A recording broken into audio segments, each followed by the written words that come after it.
Hi hello vlog with ரிஃபால today with Rifa என்னன்னு பார்க்கலாம். இன்றைக்கி நம்ம வாத்து கிரேவி செய்ய போகிறோம்.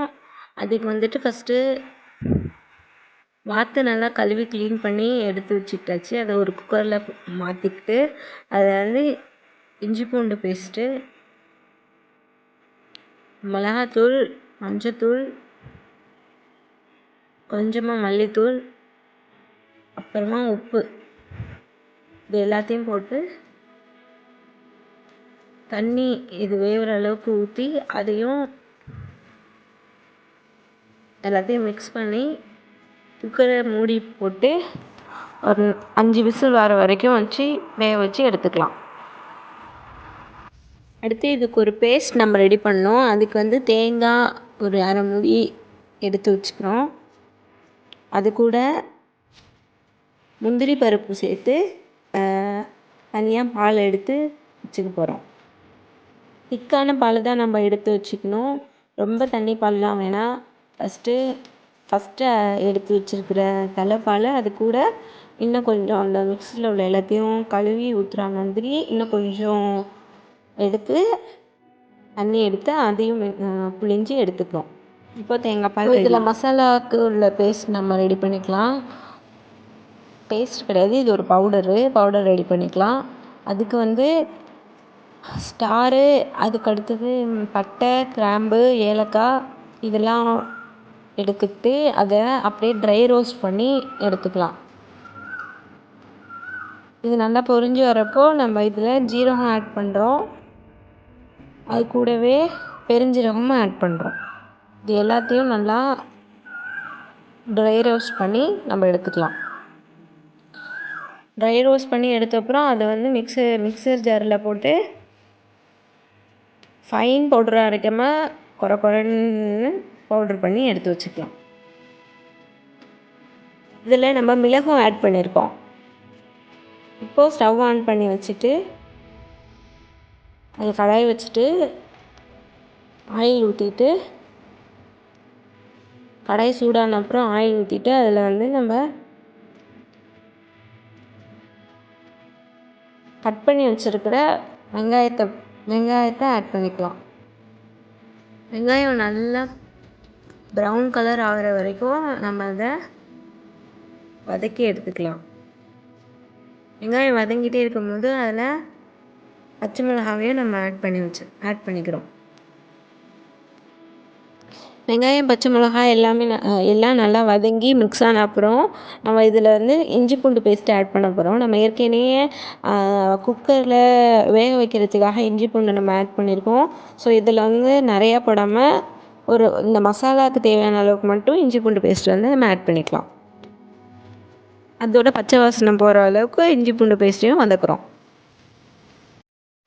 இப்போது வெங்காயமும் நல்லா ப்ரௌன் ஆகிடுச்சு. இந்த டைமில் நம்ம தக்காளி ஆட் பண்ணிக்கலாம். தக்காளியும் நல்லா மசிகிற அளவுக்கு நம்ம வேக வச்சுக்கலாம்.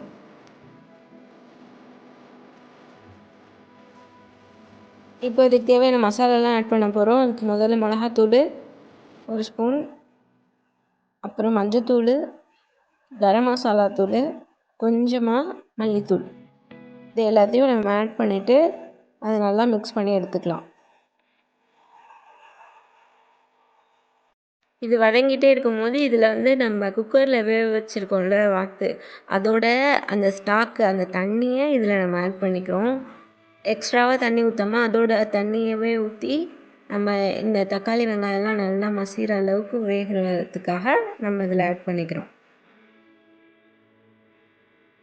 இப்போ தண்ணி நல்லா கொதிக்க ஆரம்பிச்சிருச்சு. இப்போ இதில் வந்து நம்ம வாத்தை வேக வச்சு எடுத்துருக்கிற அந்த வாத்தை நம்ம ஆட் பண்ணிக்கலாம்.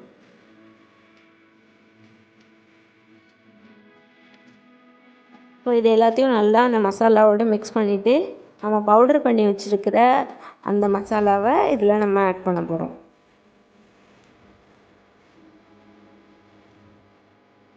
அதையும் நல்லா மிக்ஸ் பண்ணிவிட்டு இப்போ பேலன்ஸ் இருக்கிற அந்த வேக வச்ச அந்த ஸ்டாக்கு அந்த தண்ணியை நம்ம இதில் ஆட் பண்ணிக்கலாம்.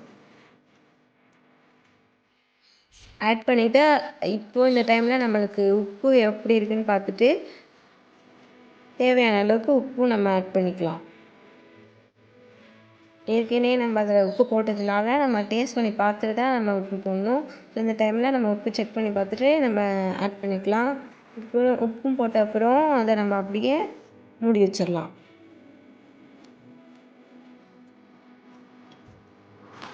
மூடி வச்சாச்சு. நல்லா கொதிக்க ஸ்டார்ட் ஆகிடுச்சு. இப்போ மூடி ஓப்பன் பண்ணி பார்க்கலாம். சூப்பராக நல்லா கொதிச்சு எண்ணெய்லாம் பிரிய ஆரம்பிச்சிருச்சு. இப்போது தேங்காய் முந்திரி பருப்பு போட்டு அரைச்சி எடுத்து வச்சுருக்கல அந்த தேங்காய் பாலை ஆட் பண்ணிட்டோம்.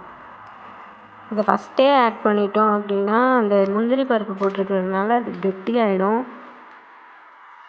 அடி பிடிக்க ஆரம்பிச்சிடும். அதனால் அதை லாஸ்ட்டில் தான் நம்ம ஆட் பண்ணணும்.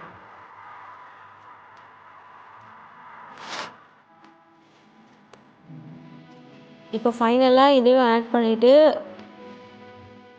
லோ ஃப்ளேமில் வச்சு ஒரு 5 மினிட்ஸ் மூடி போட்டு குக் பண்ணி எடுக்கலாம். இப்போ மூடியை ஓப்பன் பண்ணி பார்க்கலாம். நல்லா அந்த தேங்காய் பாலோடு சேர்ந்து மசாலாலாம் சேர்ந்து சூப்பரான வாசம், ரொம்பவே நல்லா இருக்குது ஸ்மெல். இப்போ நம்ம இதில் மல்லிக்கீரை இந்த டைமில் ஆட் பண்ணிக்கலாம். நான் இன்றைக்கி மல்லிக்கீரை ஆட் பண்ணல, இந்த பேண்டான் லீவ்ஸ் தான் நான் ஆட் பண்ணியிருக்கேன். அதோட ஸ்மெல்லும் ரொம்பவே நல்லாயிருக்கும். ஸோ இப்போ நம்மளுக்கு வாத்து கிரேவி ரெடி ஆகிடுச்சு.